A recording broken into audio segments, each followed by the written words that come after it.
And then I saw the Aethos, and I was like, okay, whether it's marketing or, whether all these kind of bike magazines and online kind of reviews are paid to say what they say or write what they write. I think that was kind of the point after reading and over researching and like finding the bike and photoshopping like different rims on it to see what I could build.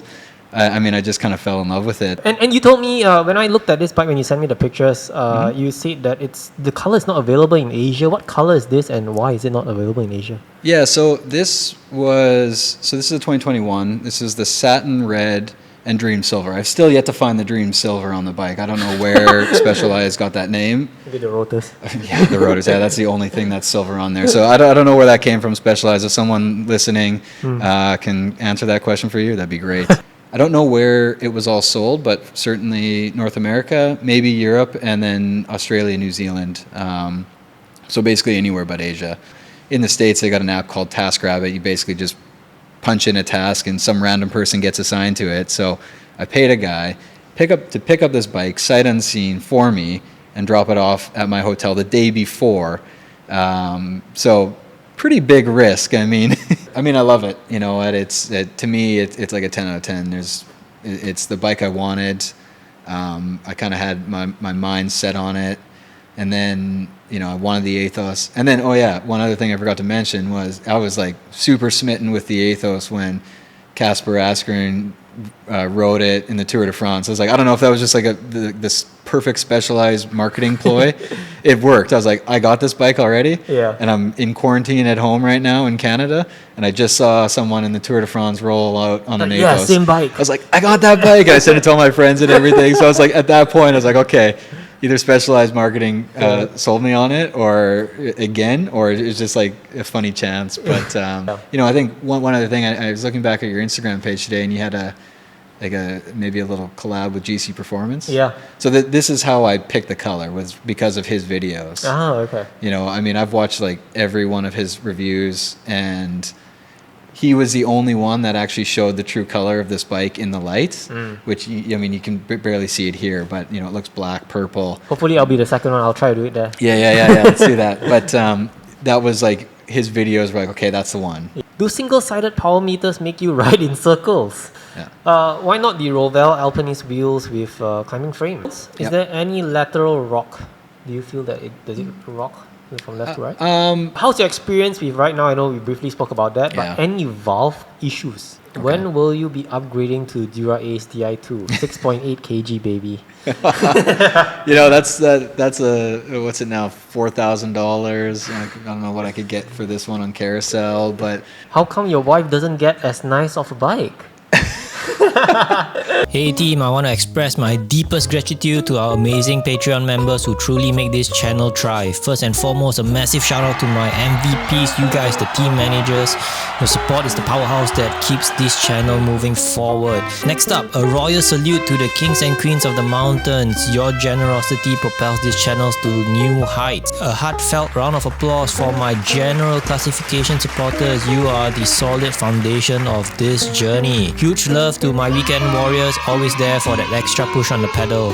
And to all of you who are watching, if you want to join this incredible community and access exclusive perks like pre-release episodes, behind the scenes content and much more, head over to my Patreon page. And guess what? Today's additional sponsor is TI Parts, a local company here in Singapore and a friend of mine. I personally love getting spare titanium bolts from them. They have everything and anything you need. Trim down your bike weight by swapping your aluminium and steel bolts with titanium bolts, saving you up to 100 grams.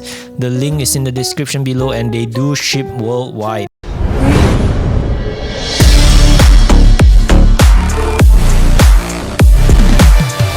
We are rolling. Good. Toran, did I get your name right? Yeah, you got it, man. Toran, thank you so much for coming. I think we spoke about this, trying to get you on for a very long time. I think, was it like sometime last year? I think so. Yeah, I think it might have been. I think we were having a chat on Instagram, and then I checked out your profile. I was like, ooh, interesting guy. All his pictures on Instagram are not in Singapore. They are out of Singapore. So I think we're going to get into that a little bit later. But thank you so much for coming. I know thanks. you rode all the way here from Queenstown, and it's super hot, man. Oh, sweating Yeah. already. I mean, a white guy in Singapore, we're already at odds with the weather. But you said you actually like riding in Singapore compared to Canada. Well, I must say, I like having year-round riding. You know, in Canada, you maybe get 4-5 months if you're lucky for good road cycling.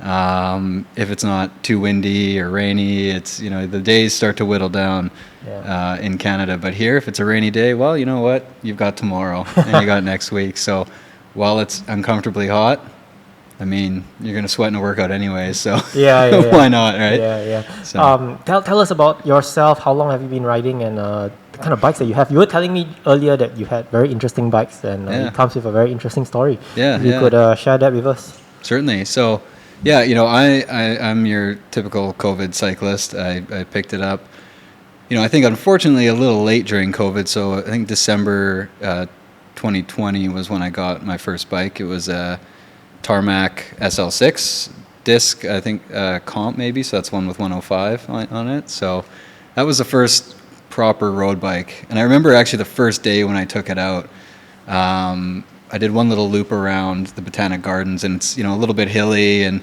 I thought it was in okay shape, and I think it was maybe 7-8 kilometers. You know, on Strava, how you can rate your workout? Well, I set it as hard. It was, it was like a 7-kilometer ride just to test it out, and I was just in, you know, I didn't know what I got myself into. There were cars everywhere, and I thought that was the last road bike ride I was going to do. But you know, I had some friends that continued to motivate me to get at it and you know, continue to you know, focus in and actually start riding, working out, and getting a lot better at it. And I mean, it's brought an immense amount of joy. I mean, you talk about COVID, everyone being locked down. I think everyone's mental health has been a bit out of, you know, not in the best of places when you couldn't see family or you were locked in your home. So cycling was that true, real release, you know. And I think the unfortunate thing is I started late, so I missed out on all the good circuit breaker riding that I think a lot of people were talking about, or maybe were or were not supposed to do. But nonetheless, 2021 and lots of weird rules. So you'd be riding with one person, two person. So I'm now finally just getting into big group rides, which is a bit of a foreign concept. But I mean, you've made tons of friends over the last little while. Some of the best friendships I've had probably in my life were centered around cycling. So, you know, really, really great, and kind of became obsessed with the sport. You know, from not having a road bike, you know, riding casually as a kid and things like that, to now having 3 bikes. You know, it's and some, like you say, some pretty interesting ones like we were talking about earlier that I'll get into. It's really become an obsession, and you know, from collecting bikes now to traveling with a bike, which we can get into as well. I mean, it's just kind of become my life. Yeah, I mean, cycling has become all of our lives. It revolves around our lives. We look at our bikes differently, the way how we look at our wives and girlfriends. Yeah, exactly, man. But why cycling of all sport? I mean, you said you picked it up during COVID, but why cycling?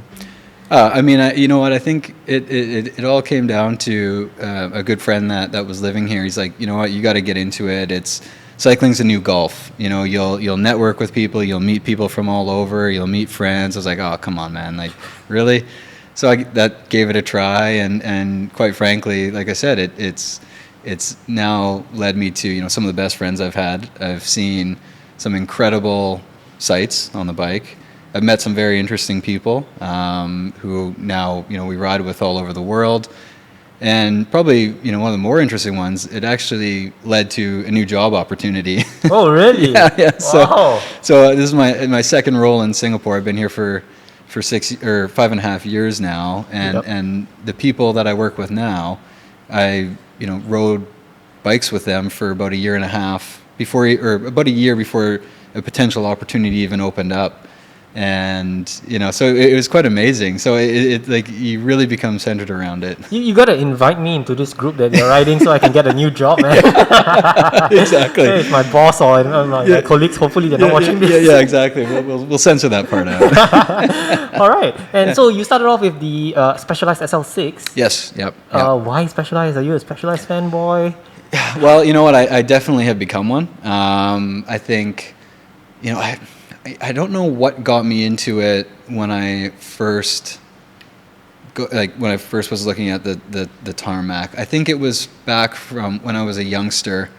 My cousins at the lake had Specialized bikes, and they were always saying Specialized. They had, I remember they had the Epic with the brain on it, and it just, for some reason, it just got stuck in my head. And then you start researching bikes and not knowing a thing, and you see all the marketing, and the marketing kind of pulls you in, so I think that was what really got me into it, from not knowing anything about road bikes at all.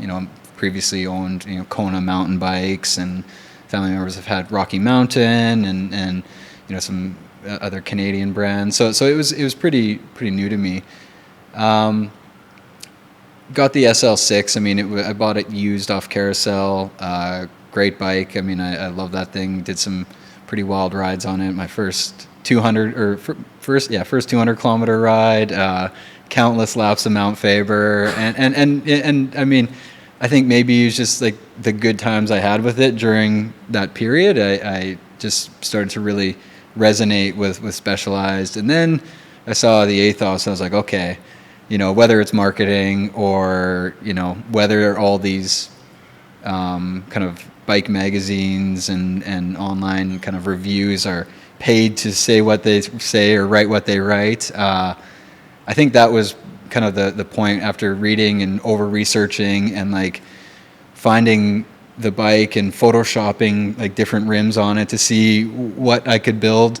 I just kind of fell in love with it. So I then became like just super fixated on the Aethos and wanted to get one of my own. And that was kind of the story of how this bike kind of came to be. I know when the Aethos was released, and I looked at the images, and it was pretty expensive, I have to say. Oh, yeah. And I was like, dude, it looks very normal. Yeah, like very basic. It's not very bling. For example, look at the Canyon over there, right? It looks fast. Yeah. So you said you were just attracted to the look of it, and you just wanted one yourself? Well, I think I liked, the look, the simplicity. The first Aethos that I really loved was that kind of bronze and copper colored one. It had the copper S on the front. That's kind of like their release model. I was like, wow, that is stunning. Just the simplicity, right? It's kind of like something that you look at, it's like, well, you know what, that bike's probably still going to be a good looking bike, years from now, because it's simple. It's not some super trendy, whatever it may be. Color or shape or design. It's just straightforward. It's lightweight. I like the the lightweight kind of pitch around for climbing and things like that. I tend to enjoy many laps of Faber over and over again, and I think that's what got me strong in a short period of time. It's just self-torture on that small but annoying and steep little hill. How many laps have you done on Faber? I feel like maybe the most in one ride was not a lot. Like, I'm not an Everesting kind of guy. Maybe 15 or 20, but I think in total hundreds over the years. And it's like the ultimate test of fitness or lack of fitness. You get up there and you're like, it's pretty controlled every time, and it's like, okay, I'm really out of shape because I'm like 30 seconds off my PR. It's like, what have I done, or not? So I think that was part and parcel why I like the Aethos. And unfortunately at the time, which was kind of about June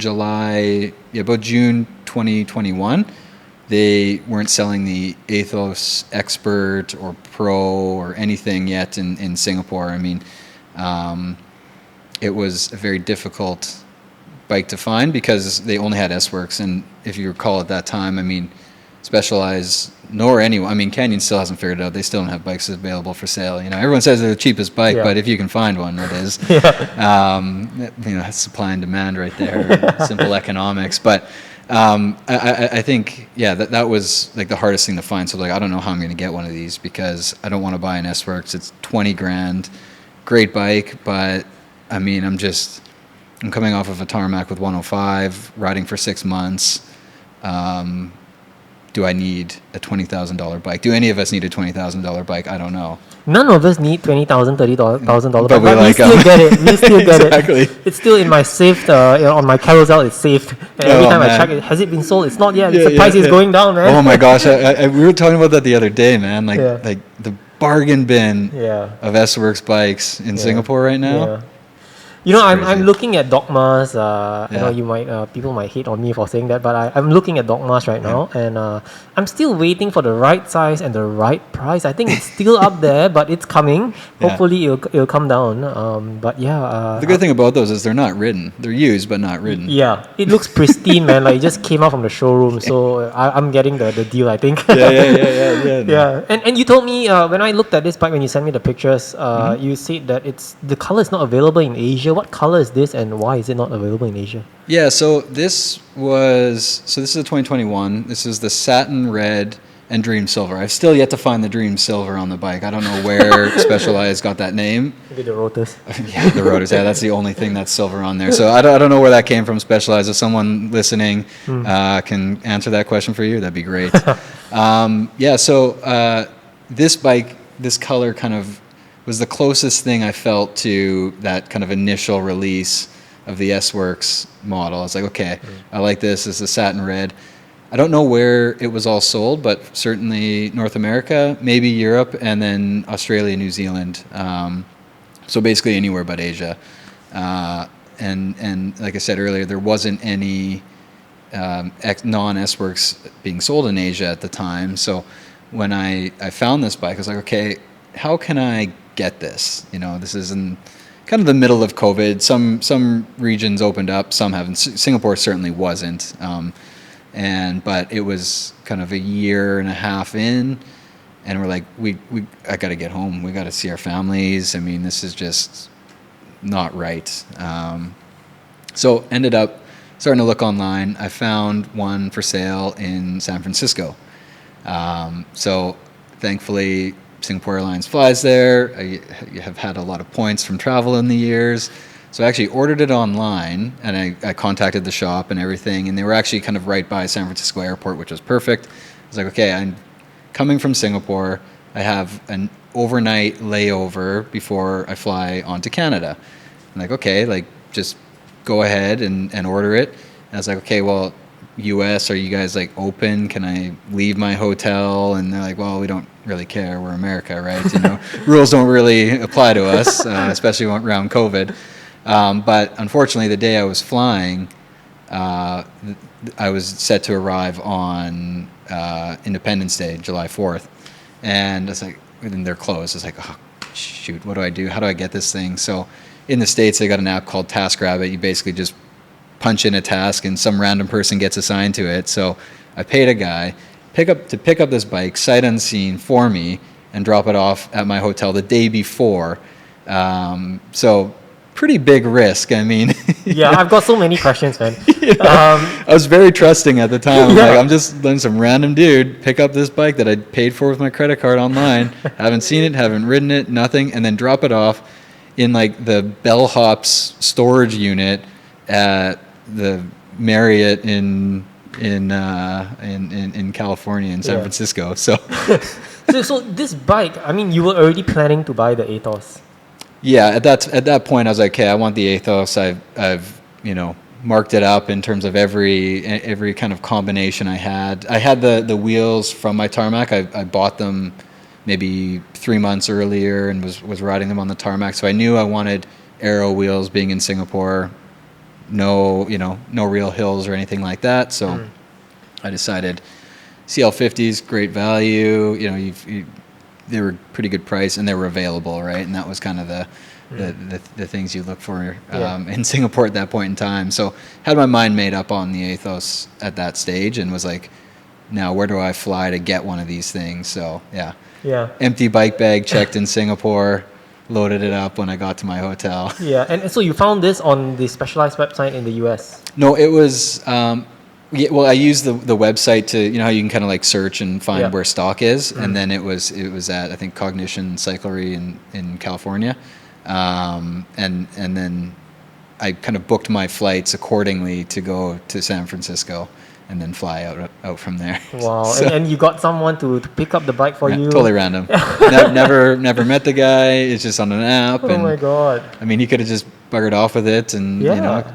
traded it off for I think it was $5,000 US for the complete bike without the bars and with just aluminum wheels, because that's what it came with at the time. So And this is a size 52. 54. 54. And you were telling me about the story how you were in between sizes between 52 and 54. Yeah. Tell us about that. And what's your height, by the way, and your inseam, if you know? I don't know the inseam, but I should have measured that before I came. But I'm a 173 about. Okay. So if you go on Specialized website and plug it in, they tell you to do 54.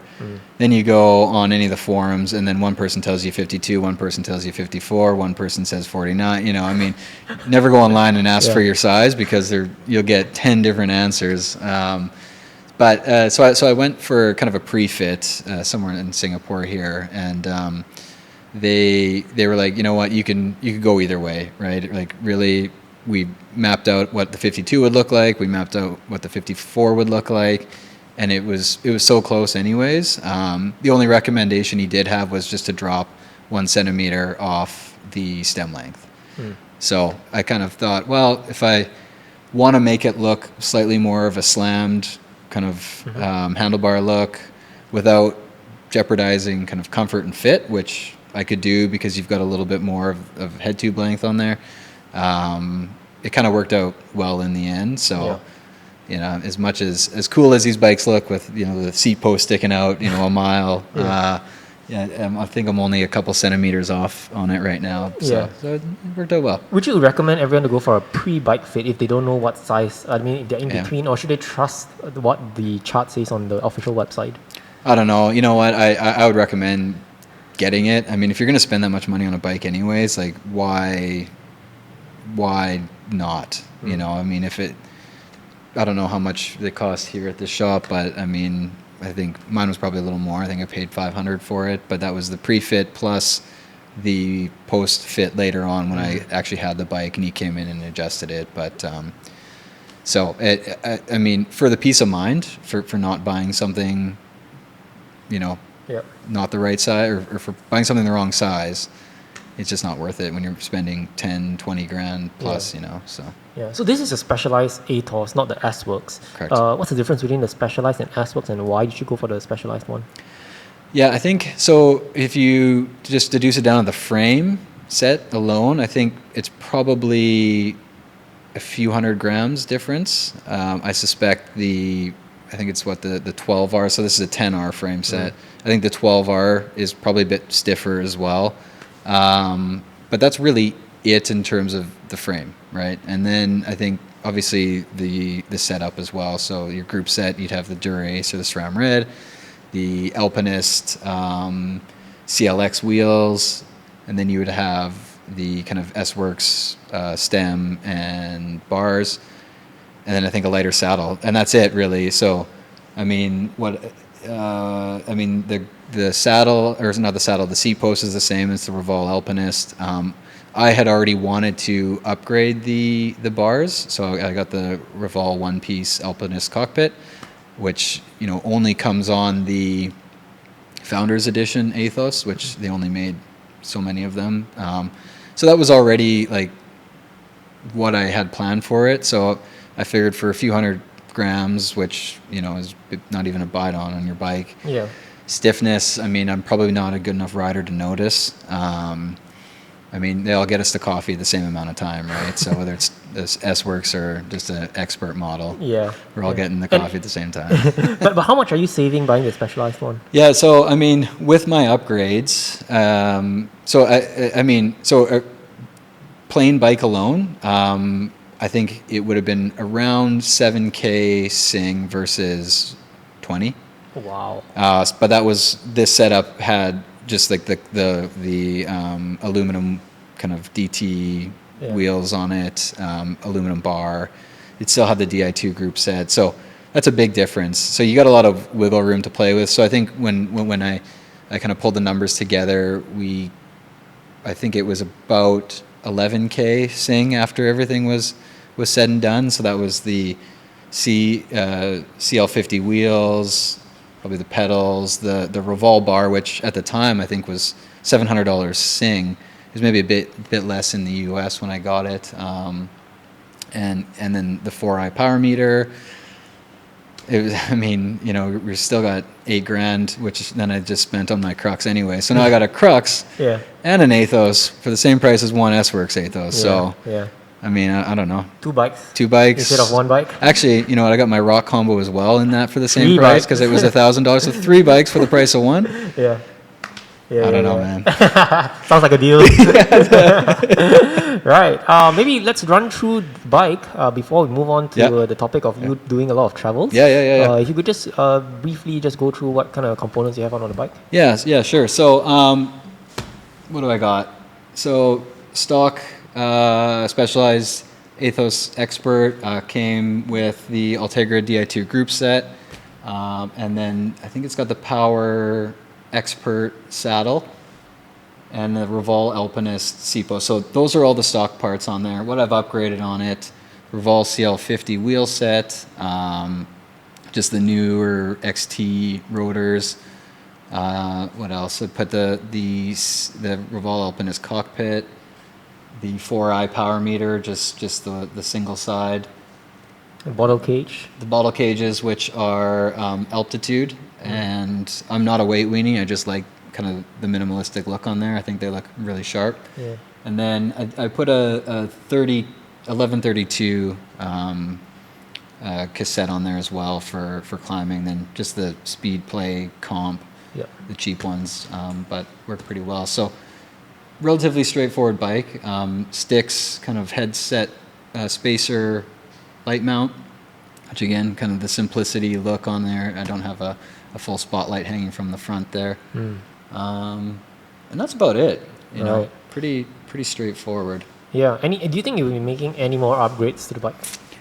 Oh man, I mean, if I had a few bucks kicking around, I'd probably put some lightweight wheels on there and an oversized pulley wheel. Like, why the oversized pulley wheel? I'm just kidding, man. I'm just kidding. As much as I know they're very well loved here in Singapore, but I don't think I would do it at this stage. But would you do it? No, I don't think so. I mean, pull the trigger on I mean, I'd love to see lightweights on here. I think it would look really cool. That's kind of like the dream build, but probably not going to go there.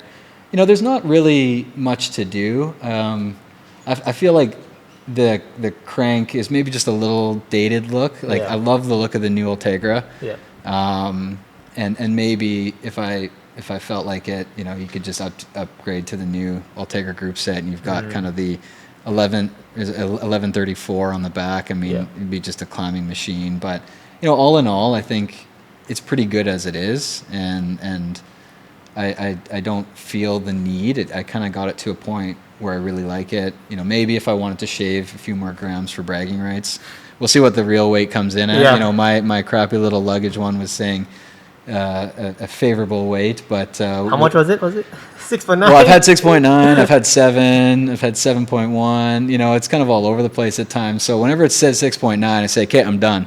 When it says 7.1, I'll measure it like 10 more times that day until I get the 6.9. So are you weighing it in Singapore? Or are you weighing it in different countries? That's why the gravitational pull is different. Yeah, exactly. The altitude, you know, how high we are, because things are lighter up higher, maybe. No, it's just in Singapore, but. You know, if you're that close, you might want to just knock it over the edge, but yeah, you know what? It's I feel like it doesn't need a lot. I'm very happy with it. It's like one of those bikes. You kind of get to a stage where, you know, even 13,000 kilometers later, and you know, many travels and many bike rides, it's like you still look at it, you're like, oh damn, I like that. You know, it catches your eye, and you go and just like touch it and you pick it up at home or something like that. It's like, okay, it's good. It's in a good spot now. And I think one more thing to point out that people can't see is the TPU right now. Oh yes, yeah.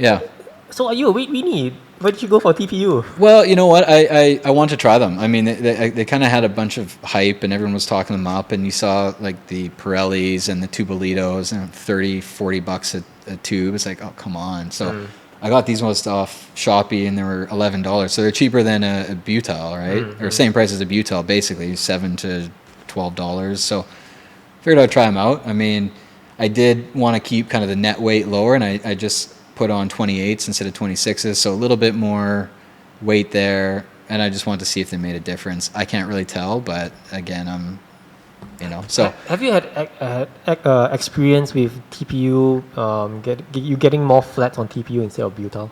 I don't know, touch wood, because I've only had them on for like 4 rides, so. Okay, still new. Yeah, still new. So I don't know yet, but Yeah. I'll report back after some maybe Canadian riding or somewhere else where the roads aren't as pristine as Singapore. So.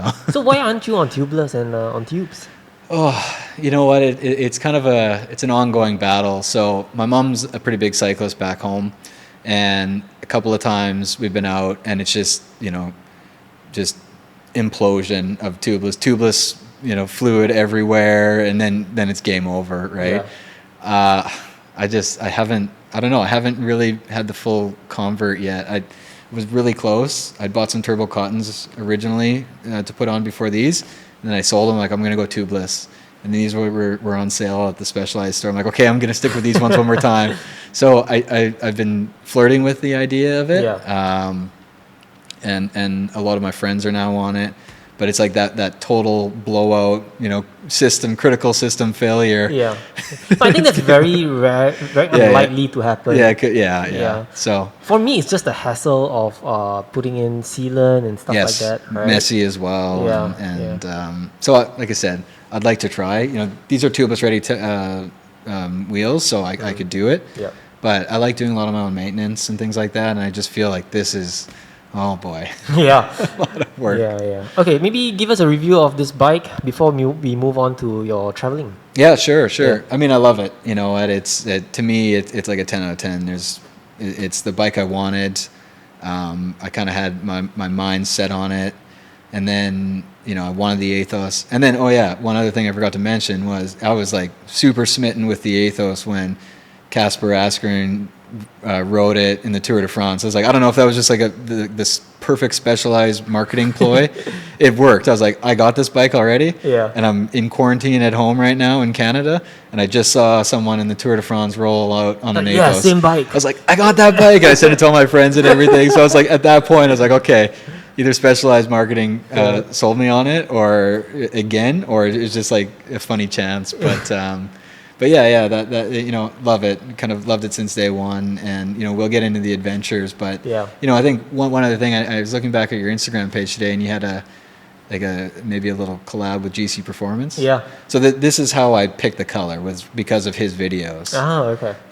I've watched like every one of his reviews, and he was the only one that actually showed the true color of this bike in the light, which, you can barely see it here, but, it looks black, purple. Hopefully I'll be the second one. I'll try to do it there. Yeah, let's do that. But that was like, his videos were like, okay, that's the one. Yeah. So buying something sight unseen. Right. Yeah. Okay, So, awesome. Yeah. Let's move on to traveling. Yes, Initially, let's do I that. said that I found your Instagram. You had a lot of travel pictures on this bike specifically as well. Yep. Tell us, where do you go, man? I heard you're going for a bikepacking trip again. Yeah, man. You know what? So after COVID, I guess the first opportunity I cycled away from Singapore was when I went home to Canada when I picked this bike up. And we went to the mountains with a family. My family's got a place out there, and it's just totally different, right? It's just an incredible feeling. You're in mountains that are thousands of meters high, and you're out in nature, no cars. It's just a wonderful, wonderful feeling. And that was when I was like, okay, I got to try to get out to other places with my bike. After I went back to Singapore, again, as much as we love the weather, or how simple, straightforward the weather is here, it's 30 degrees all year round, it does get a bit boring in terms of routes, right? I mean, there's only so many times you can do RTIs, and And so was really looking for opportunities to spice it up. So as soon as the Singapore government started to open up travel lanes, you know, the VTLs, right? It's horror lights flashing, and you know, everyone's like, "Oh my gosh, you know, not that time again." We went on a trip. A good friend of mine and I went on a bike trip, and this was the first bike trip ever, other than coming back from Canada. And we went to Majorca, which is like cycling haven. I've never heard of it before. And he's like, Spain, right? Yeah, Spain. So it's in the Balearic Islands. So the next island over is Ibiza, and it's like a cycling dream. Quiet roads, lots of climbs, like any kind of flavor for cycling terrain you want. A lot of the pro teams go there. And there's just some very, very famous climbs, and I'll share some more photos with you on it. But that was the first bike trip. So we went, supposedly, it was November, so it was a bit chilly. And, you know, America's supposed to be like one of the sunniest places. You know, they say 300 days a year of sun, 5 days of rain. Well, we had the 5 days of rain. It was terrible. You know? Yeah. So the first day was cold. The next day we went to the bike shop and bought like a whole bunch more gear, like arm warmers, leg warmers, waterproof jackets, gloves. Like I got it all. But like very, very incredible cycling. Like if anyone ever has the opportunity to go on a cycling trip, I would recommend Majorca, like right out the bat. And we did all sorts of famous rides. So Sacalabra is one. I think it stands for the snake. But you know, the most recent KOM was by Tom Pidcock on there, and I think he probably did it in half the amount of time that I did. And I was in like my best shape when I was in Majorca. Half the amount of time. Half the amount of time. It's just like, it goes to show how ridiculously, freakishly strong these pros are. Yeah. And I was trucking it up there. I think it took me like 40 minutes, and he did it in like 20 something. I was like, oh my gosh. And it's, you know, it's like probably 7 kilometers at 6 or 7%. You know, like it's a good haul, maybe even a bit longer actually. I think if there's like 600 or 700 meters elevation gain. So anyway, so Sacalabra, Formentor, just like the whole coast of I think it's called the Tramuntana, which is their mountain range, just absolutely stunning. So after that, I was like, okay, I love cycling and travel. And this is also another good reason why Aethos, very simple bike, none of the proprietary BS. Cables out, you can pack this thing up, take it apart, put it in. You know, if you lose a seat collar or something, just go to any bike shop and they've got something for you. So that was the first trip we did. Cycled for I think 5 days out there. Amazing, incredible experience. Since that time, where have I ridden my bike? So I think the next trip we actually went to Bali and cycled there. There's a few folks. I think actually is the NPBC. Yeah. So met just, you know, through Instagram, Reza and Tiff and Muse and a few others. So they were actually there as well, and so I did one ride with them, and then I did another one with Muse as well, and really cool. I mean, Kintamani and Jatalui, just like gorgeous scenery, very courteous drivers. You know, you don't feel like you're going to get run off the road. It's a bit chaotic at times, but very neat. And so did, I think, 3 rides out there. One of them we hired a photographer. This is like some of the greatest photos I've ever had taken in my life, this guy. And so ton of fun. And then the next trip I did, I was at a work conference in Vienna, so I did a couple of rides just outside of Vienna. And then I flew to the Swiss Alps. So one of the guys I met in Majorca, he lives in Switzerland, and he's got a place in Grindelwald. And so did a couple of rides there, and probably the most famous one was Furka Pass, which pretty solid clip, I think. In that ride, we probably did 2,300 meters elevation gain. It was kind of an out and back. You can do a loop, but we didn't have time. But the main, most picturesque was this Hotel Belvedere. Very famous. You see it on like Simply Wes Anderson. It was in the James Bond movie. I can't remember which one it was again. Maybe Goldfinger. But basically, it's this old abandoned hotel right at the middle of a hairpin turn, and like, I mean, it's just like up the mountain cliff like this, back and forth. Absolutely stunning. Like one of the most incredible days I've probably had in my life, cycling into that and then seeing this hotel. And it's just this massive valley. Really, really cool.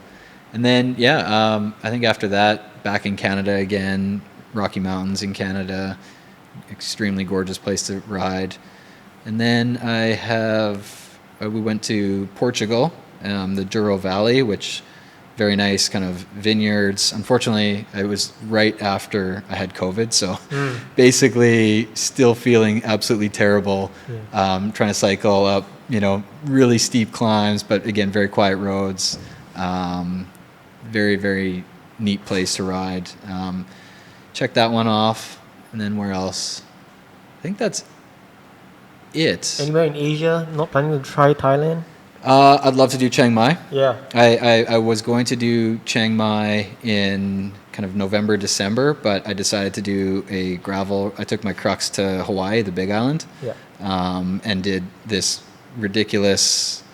So have you ever heard of the vegan cyclist? Yes. So I didn't do the impossible route on the Big Island of Hawaii, but I did part of it, which the impossible route is a gravel route from sea level to the top of Mauna Kea, which is just a big kind of dormant volcano. Yeah. It's about a 4,000 meter elevation gain, absolutely ridiculous. So I did part of it called Mana Road, and it just beat the shit out of me. Like, honestly, dude, like it was one of the most ridiculous experiences of my life. I went solo because I was on like a garden leave when I quit my previous job before I started my next one. Yeah. So it's like last minute, go to Hawaii, take my gravel bike, do this. First gravel ride ever, 100 kilometers, 2,400 meters elevation gain. I ran out of time. I got stuck in pouring rain. Like, you think Hawaii is like a nice warm place. Well, up, 2,400 meters above sea level, it's cold. It's like 10 degrees. Yeah. And then, my Airbnb host had to come and pick me up.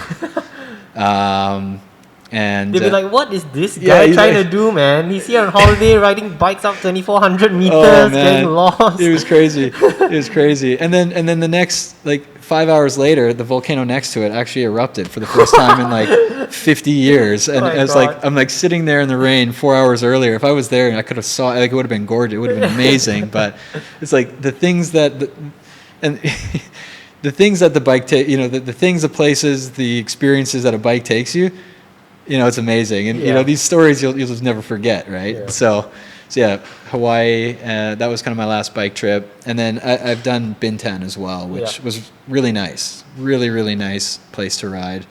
We hired a guy named Yogi, and he's just loves cycling, loves it, super passionate, has a vehicle, follows you around, 100 plus, Coca-Cola, bananas, really good time out in Bintan as well. So if you ever need a guy, it's Yogi in Bintan. Great dude. But Chiang Mai, I saw you had the cycling Chiang Mai guys here. Yeah.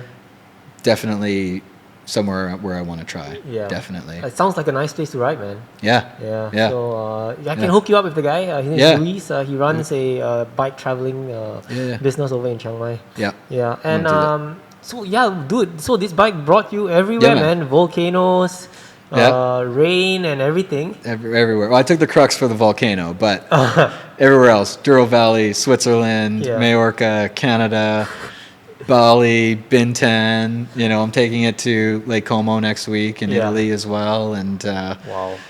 Yeah. So, but this is an integrated cockpit, right? Yeah. It's a one piece. Isn't it a bit of a hassle trying to travel with this? So I have the Evoc Road Bike Bag Pro, so bars don't have to come off. Oh, okay. Super awkward. It's such a massive, weird case because it's got it's got this weird shape to it. But for the simplicity, it's pretty good. So you just got to take out the wheels and just take off the wheels, mount it, and then the seat post comes off. Nope. No. It's low enough. I think I drop it down just a little bit, but it can stay in there. I got to take the Di2 battery out though, because I don't think you're supposed to fly with that much lithium checked under the plane. So I take that on my carry-on. So if you travel with your bike, take your Di2 battery out. From the seat post. From the seat post. Is it a problem? Is it difficult to take it out and put it in? No. It's just unplug it. Super easy. Funny story. If your bike builder glues your Di2 battery in. Oh shit. I've got a buddy who has a BMC and he does that. He's carrying. The guy shows up to the airport with his bike seat and bike post and his carry-on. Sorry, Rafa, but but yeah. So, but this one again, not that proprietary kind of aero shit. It's like just pull it out, undo it. Yeah. And I remember coming back to the hubs, you told me this is a 54. Yeah, 54.2. Yeah. Why did you upgrade it to a 54? They say better engagement for climbing, but it's really just for the sound. Like, so there's no difference in engagement. There is. I mean, you can tell when you pull it along, right? It does. They do say that it's better for engagement, and you can tell by the mount. One turn and it's like tick tick tick, tick like.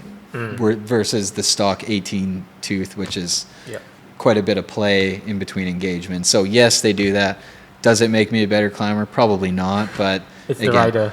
The sound, right? You want to annoy everybody. You want to annoy people. You want to make people feel bad when they're out in front pulling along and they just hear your free hub. That means they're not working hard enough because I ain't working. So but it just 54.2 sounds good. Sounds loud. All right, cool. We've got a lot of questions. Do we? Okay, I'm surprised. Okay. You've not seen these questions? I have not seen these questions. So let's go. The first one. Do single-sided power meters make you ride in circles? Yeah, they do. Just keep going around. Yeah. It's just that weight imbalance really throws you off. You know? Just got to power down on the one with the power meter not on the other. Yeah, exactly. It's like my left leg is now much stronger because that's where the power meter is, right? So. Right. Okay. Next question, but he said, not a question, but this fella goes to the best places to cycle from Europe to volcanoes in Hawaii. I did not write that. Yeah, you did not write that, but he's probably your follower. Okay. But where would you rate as the best place to go? I know you said Mallorca. I said Mallorca. Yeah. I think Mallorca, just lots of small towns in between on your cycling route, so it's very easy to stop in. I mean, we rode from I think a 100-kilometer ride with 2,300 meters, and midway through I forgot to charge my Di2, and the problem with Di2 is 1,000+ kilometers, so you just forget about it. Yeah. And I found a Di2 charger midway through the ride, so well equipped in Mallorca, very easy to get around. Like you can take your bikes on the train. It's just beautiful. So Mallorca, 100%. If you want more challenging, like the Swiss Alps, the Italian Alps, which really, these are like 20-kilometer climbs. Like the biggest climb in Mallorca is maybe 10K, 800 meters. So nothing too big, nothing more than like 6-7% on average. So just great place to go. So nice rolling roads. Yeah, some nice rolling roads with some, a few bigger climbs, but it's just perfect. I dream about going back there all the time. Friendly people. 100% Mallorca, I think. Yeah. Awesome. But best views, Switzerland. Oh yeah. Okay, cool. Yeah. Why not the Rovel Alpinist wheels with climbing frame? Yeah. That was something that I thought about. I think the main reason was just riding most of my time in Singapore. Having a little bit of an aero benefit with the deeper section wheels was the main reason why. I've thought about something a little bit narrower. I've even thought about putting my Terra C wheels that are on my Crux with some just like these tires on there for travel, because I do feel being 68 kgs on a light bike, crosswinds on a mountain descent, it scares the hell out of me, man. Like you do feel it, and you do a little bit. Not like wind in Singapore is basically non-existent, and so like I said, I would love to have some Alpinists for travel, or maybe I'll try my Terra Cs just once, just to see. A little bit of a weight penalty, but on the pedals, is there any lateral rock? Do you feel that does it rock from left to right? Like this way. Yeah. So I think you can temper that on the speed plays. You can kind of tighten it up a little bit. So I think right now there's a bit of a wider range, so my feet are going this way a little bit more, but I think you can trim it up a bit. I just haven't really bothered. I haven't had any kind of discomfort or anything that's like affecting my performance. But why the Wahoo pedal? Sorry. Yeah, why? I think, I like the look of them. Again, influenced by the influencers. But yeah, so that was kind of my initial. But now after using them, I love them. Like, it's like at a red light. We stop so much here in Singapore, right? We've got so many red lights. Being able to just seamlessly clip, unclip, doesn't matter what side, you can stomp down really fast and be off the line quicker than anybody else. Yeah. So Okay. I do like that about them. Yeah. I love this question. Okay. How come your wife doesn't get as nice of a bike? She probably wrote that. And I always say to her, hey, if you come and cycle with me more, you can. But she also gets to ride the Crux, which doesn't ride very often. But I'm saying, you've got rival E-Tap, you've got Terra C carbon wheels, you've got a bike that looks almost exactly like the Aethos. It's like the same, shape and size and everything. It's a pretty nice secondary bike that she can pick up and ride anytime she wants, whenever she wants to come out on a ride. Yeah. Trying to justify Hear yourself. that, Courtney? Oh man. But does she come on bike rides with you, or? Yeah, well, we go out on a casual one every once in a while. I'd like to see her get out more. I've been telling her to join, a kind of a women's group or someone to help like bring her up to speed. Because once you get in kind of your routine, unfortunately, she could be at max effort, and I could be just, scooting around, because it's just once you get that imbalance, it's tough. So I'd like to see her get out more. She rides the trainer a lot more than I do, but I think that's it. It's tough to find that unless we've got some spare time. But she also doesn't like to wake up in the morning. Yeah. So it's like, even if it's Friday morning, it's like, get out of bed, let's go. I hate waking up in the mornings. That's the hardest part about cycling in Singapore. I'm not a morning person at all. But so you still do morning rides, or you do prefer doing it in the evening? Always morning rides. Always. Yeah. All right. Yeah. Okay. Yeah. Cool. Except for riding here. Yeah. The evening ride. Only today with the only exception. Yeah. Well, actually, we used to do like late night or like evening, like post work. This was during COVID. We'd kind of kick off at 5:30, 6 o'clock, 6 o'clock, and go do like 15 Fabers and then go for Satay at Satay Street, which is really fun. Yeah. And I think it's just gotten busier, and Singapore's gotten busy again. But that was like a good old times. We'd have, a whole bunch of us come out and just hit Fabers for a bit, get a good workout in, and go to Satay Street. It was so much fun. So what are your favorite routes here in Singapore? Is it only Faber? No, I try and avoid Faber like the plague now. I just try and mix it up. So, I do generally go north, like Mandai, LCK, West Coast Highway is always a great burn. I ride with some other guys that really spice it up and just create these routes on Strava that give me like route anxiety. Like, it's like, that doesn't make any sense for flow, but it gets kind of fun when going out. Yeah. So sometimes when you go and explore all Singapore's climbs is good. The southern ridges are a really neat kind of just fun ride.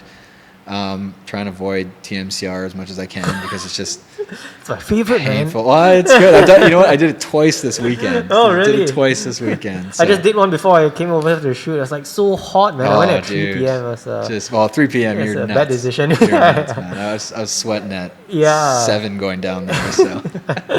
Okay, the next one. Yeah. How's your experience with right now? I know we briefly spoke about that, but any valve issues? Nothing yet. So, again, I've only had them in for a couple weeks now, and I haven't seen anything yet in terms of like a abnormally low tire pressure. I'll always give a pump up every weekend before I go out, but I did that with butyl anyways, right? So far, so good, but, again, touch wood, let's see what actually happens. How high do you pump your tires up to? About 80, 85. Okay. Yeah. Right. So it's probably at the high end. No, the high is 110. That's well, but for these ones... These say 85 to 95, so I guess I'm putting 85 in them. They're 28s. Yeah. Okay. Do you think for the price that you've paid, it should have at least come with full internal cabling? The Aethos didn't have internal cabling ever. Not a lot of climbing bikes do. I think you're seeing it now. Maybe you'll see the next Aethos come with some integrated cabling, but it kind of goes against what this bike actually was, and I just wanted something simple, right? straightforward. Let's make it easy to pack up. If I need to take the bars off, so be it. Not fuss around with all the integrated. So Right. and I'm fine with it. I don't mind it at all. They don't bother me, and I don't think integrated cables are going to make me any faster. So Yeah. Yeah. I know they look cool. It looks cool. It looks great. It looks clean. Looks great. Yeah, but I think it's very hard to work on. If you're a Yeah. guy that does your own servicing at home, it's a bit of a pain. Yeah, to yeah. work I mean, on I that. love the look of them. I think it looks so good, but I don't mind this. This to me is classic and kind of what I wanted. Yeah. Yeah. Last question for today.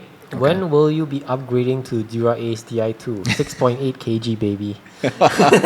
That's a what's it now, $4,000. I don't know what I could get for this one on Carousel, but that's a lot of money for a couple points on the kgs. Yeah. A couple grams. Yeah, might as well. I'm very curious to know what the weight is gonna be. Me too, 6.9 actually. kg. Hopefully we'll get 6.9. Well, you know what? We can leave all the gear on. If it says 7 something, then we'll just blame the difference on the gear. If it says 6, 6.9. I don't know. I'm a bit skeptic of my scale at home, but I've actually never weighed it. So other than this carousel, or not carousel, but Shopee luggage weight, you know. So We will find out very soon. We shall see. Anything else you would like to say? Free airtime for you before we wrap this up.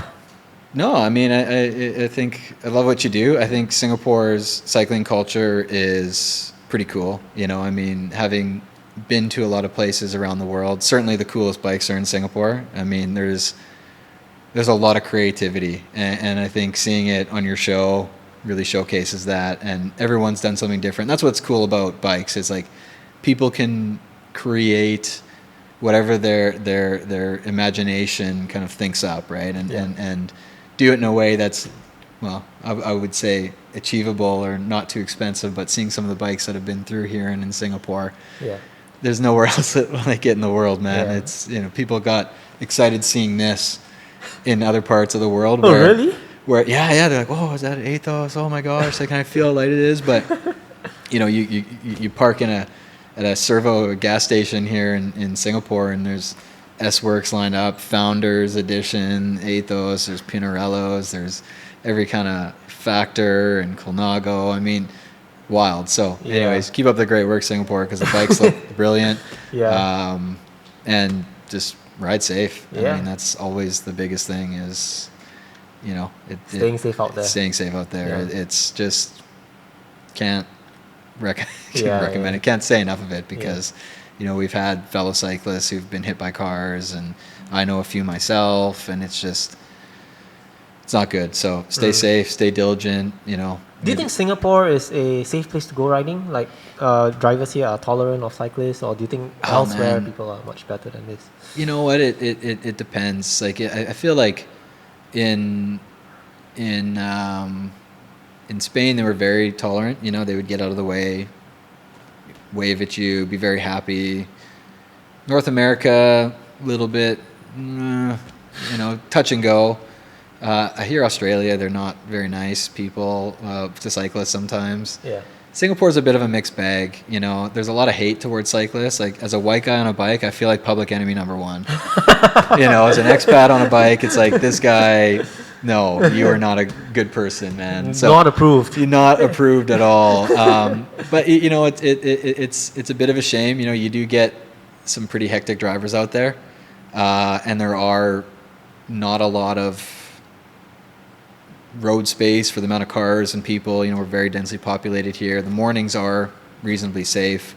I think the bike lanes in Singapore being set up as bikes is not good at all. Like the TMCR, like death trap around the bus stops. Like, oh my gosh, just scary stuff. But I don't know. I feel like you get a lot of crap from drivers here, but maybe it's just because there's so many more.